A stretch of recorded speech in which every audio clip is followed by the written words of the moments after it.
Alex, thanks a million for joining me today. You're I really welcome. appreciate it. Thank you. Let's start off by you telling me a little bit about yourself, your role, and your business. Okay. My name is Alexander Sabbah. I am the managing director of ZF Middle East. ZF is a automotive supplier. It's one of the top 5 automotive supplier, an international company based in Germany. We've got something like 146,000 employees all around the world with an annual turnover, I think, 36 billion euros now. So it's a quite big company. Well established business. Yes, yeah. Worldwide. And I am responsible here in the Middle East for its local setup or its regional setup here in the region. Okay, so let's say with regards to the categories that your business operates in, where are you seeing the opportunities at the minute within the region? We operate in different categories. As an automotive supplier, we supply components for the pass car business, we supply components for the truck business, for the bus business, construction machinery. We even have components which goes into rail, it goes into marine, which is rail and marine is not part of what we're doing here. Growth currently is good in the pass car business. We also cover, maybe I also need to say that we cover here, from here, a big region. We cover the GCC, Pakistan, Egypt, also some countries in the Levant. Good growth business is in the pass car field, and this is where we've been seeing over the last years continuous growth, and we're quite happy the way it has been moving. In other fields, like for example the truck business is more sideways, moving not so fast. A few years back it was a bit faster, yeah. But I think currently there is a little bit of a slowdown. But that's what a lot of people are touching on, is that the last decade's been fantastic growth in the region, a lot of business done, but the last couple of years have been a little bit of a slowdown, a little bit quieter. Is that something you guys are experiencing too? Yeah. Yes, we are experiencing that. I mean, we're part of this market. But then again comes the strength of ZF as being, let me say, distributed or working in so many different fields. So if you have one field where the business is down, you're able to compensate it because you've got another field where business is growing. Yeah. Right. And again, if you are looking into having the chance of catering or handling a bigger market, a bigger region, you're not just focusing on one country. Maybe business in one country is down, but you have business opportunities in another country. So this makes it then possible. So then, where do you see the growth coming from in the next 5 years? Is it from let's say a geographical perspective that you're going to launch in new markets, or are you going to try and upsell in existing markets, or is it from a category perspective, development within a specific category? Let me say, predicting with the current market situation, growth within 5 years is a little bit of a challenge. I think you need to look really more into concrete places, concrete fields. If I take a market like Pakistan, this is for us a market where we see good growth opportunities. We look at Egypt also. Egypt has good growth opportunities. We have also in the GCC, in some specific fields, also good growth opportunities. But to say where we are in 5 years, I think currently is a little bit challenging, though, and I think this is the very important thing. Despite the fact that, currently the market in general is down because of a lot of, let me say, impacts, influences. On the long term, I am 100% convinced that this region has really good growth potential, and especially when I mean with this region, I mean really the GCC, Saudi Arabia, UAE. If I look at all the measures that are currently being taken to make this, let me say, place grow again, and there are things like VAT. On one side, of course, you can see as VAT as an additional cost, but it is a stabilization of income. The issue that women are able to drive in Saudi Arabia, that is an increase of population. Now, not, let me say, every woman would go and get a car and buy it, but at the end of the day, there is a clear one-time life chance for a growth of a market. And I'm not aware of any other market around the world where you say that suddenly 50% of the population has the ability to drive. Yeah. So yes, there are currently some measures which are difficult, and some measures to, let me say, also clean the market. It's a consolidation of who is working in the market. But on a long term, I'm absolutely convinced that this region has good potential, and that's the reason why we're here. So when you're thinking about, you mentioned that you're operating obviously in the GCC, Pakistan, Asia. When you're thinking about entering a new market, I'm not sure if Africa is, let's say, for example, on your radar or part of your profile out here. How do you go about that process of, let's say, when you're looking to penetrate a new market? What's the process behind that in terms of raising brand awareness, getting in front of the consumer, developing your distribution network? I mean, let's say ZF. We need to say ZF itself. First of all, there are different brands that ZF has. ZF has a core brand. The core brand of ZF are axles and transmissions for the automobile industry. The other brands that ZF has, there is a brand called Sachs. We've got a brand TRW, Lemford. I don't know if you're familiar with these brands. Sachs is an important brand in the clutch business, shock absorber. Lemford are steering components and joints.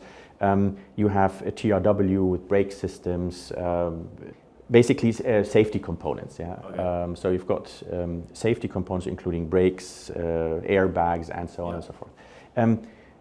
These are well-known brands. Now, when we enter a market, we usually do not enter the market from zero, because these are known brands in all around the world. Now, of course, some countries you have had out of the past more focus on, so there is more brand awareness.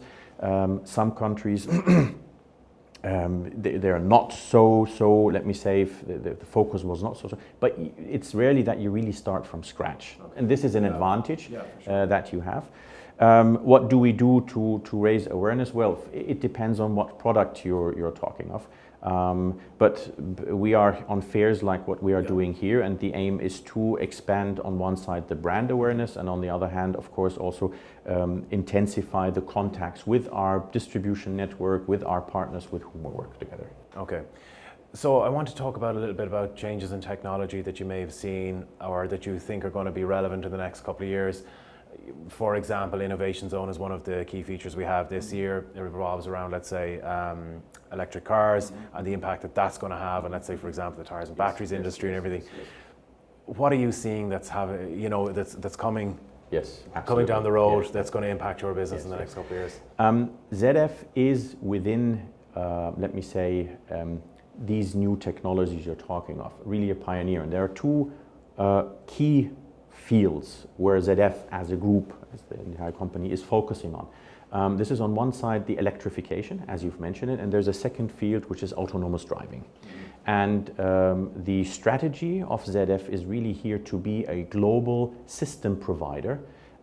System provider in the sense of not just a component, not just an engine or not just an axle, but an entire system consisting of several components fitting together, going into a vehicle for the electric mobility on one side, and on the other hand also for the autonomous driving. Let me give you some examples. We produce axles now, as a new innovation, axles where the engine is in the rim of the axle. So instead of having a central electric engine with a transmission and then a differential and an axle, you actually have the engine in the rim of your axle. Okay. That's a totally new technology. There are a lot of buses. Actually, this is something that is running into serial production now.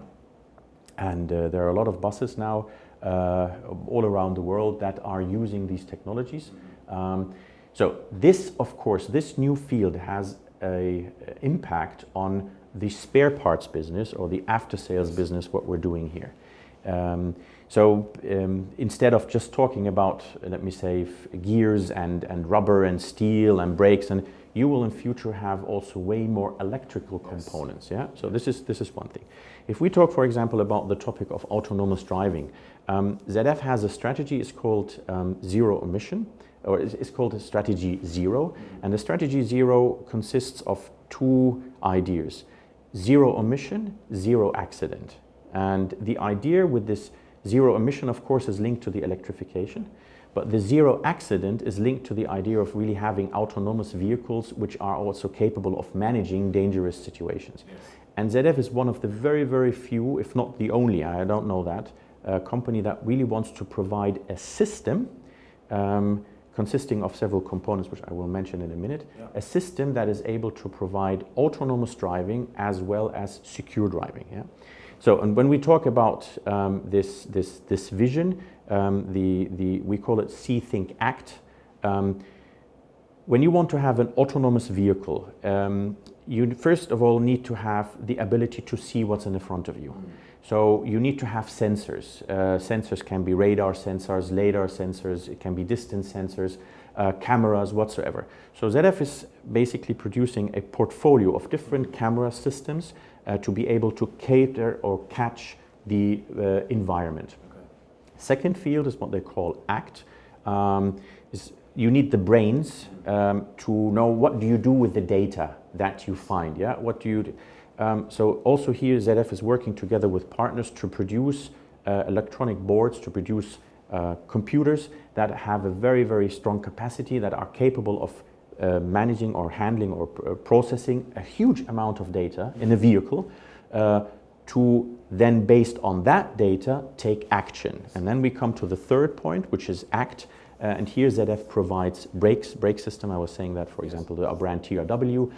We have steerings, yeah. We have the transmission, and the transmission actually, in a conventional car, the transmission is considered often the actual brain of the driveline, because the driver, when he accelerates, he's actually giving the commands to the transmission, which then gives the commands to the engine. The engine people do not always like to hear that, but that's the way, let me say, a lot of the vehicles are constructed today. So if you look at this See, yes, Think, Act, this is where ZF wants to position itself as being a system supplier for the entire chain of components you need in an autonomous vehicle. So this is on group level. And if you break that down then into the spare parts business, there's a huge change of your components that you will have in future. You will have sensors that are part of the spare parts business. You will have motherboards, computers, which are part of your after-sales business, as well as, of course, now the classical, what we see is what we call the ACT components,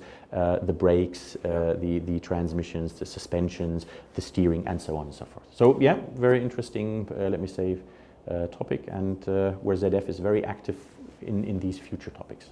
So, and not to ask you to make a prediction, but when I hear you talk about a lot of that, how soon do you think this is going to become, part of our everyday life? We look at, let's say, I would say the Middle East is quite a positive, positive attitude towards these changes in the technology. Yet the implementation seems to take a little bit longer. Whereas Europe, I think, we're probably a little bit more ahead in a lot of this. When do you think a lot of this stuff is going to become mainstream? I think also we need to distinguish a little bit here. When we talk about autonomous driving, we have on autonomous driving 5 levels. It starts off with a simple support or assistance when it comes to parking, or you have this lane control, where you basically switch on, there are cameras that detect the lanes, and then they will give you a sense. It goes on to the next step where you can let a vehicle drive by itself. For example, the Tesla vehicles, it drives by itself, but you still need to have a driver. You need to get into, if there is a let me say, critical situation, you need to be able to grab back. You've got level 4 and level 5. Level 5 is where basically you can relax. You don't even look into the direction. You've got nothing to do with the vehicle.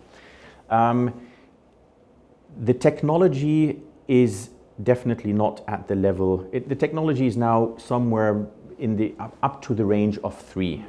There are very, very, let me say, dedicated, simple technologies which go up to the level 5. And this is especially if you are moving into the field of, call it public transportation, where you do not have a chaotic system, where you've got, for example, a track. So if you've got a vehicle on a track, or if you have a vehicle which is on a let me call it a area which is quite known, where you can drive, where you can teach the vehicle. It doesn't need to be a track. It can be a road which you keep on driving on, because it's a road as part of a public transportation. In that field, you will see soon more and more autonomous vehicles. There are interesting concepts already there. So this is something also where I know that the UAE is very keen in moving into that direction, and I think it's let me say, a couple of years only, maybe to the expo, where you will see concrete vehicles that are doing this.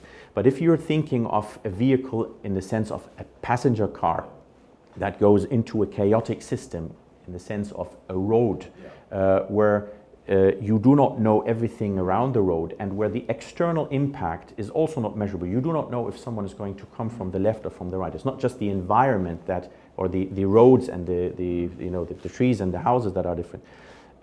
It's also, you do not know how the external impact is going to be. That will still take some time till you get there. And there is, I think, currently no one who can tell you a prediction how it's going to be globally, and also when these technologies are going to be implemented in this part of the world.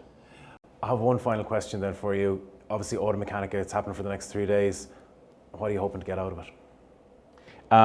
We are this year the first time here with a very big stand. In the past we had I think something like 85 square meters, and this year we went to a nearly double size of a stand. For us, the Automechanika is a strategic affair. We participate at the Automechanikas all around the world, but the Automechanika in Dubai definitely is a very, very important fair. It is today. It will also be an important fair in the future. What we take out of it is good discussions with our customers, with our partners, meeting new customers, new discussions on fields of business. So I think it's a well-spent investment, or well-spent money, and that's the reason why I'm also very sure that we will do that the next year, inshallah. Excellent. Alex, thanks a million for joining me. You're more Thank you very welcome. much.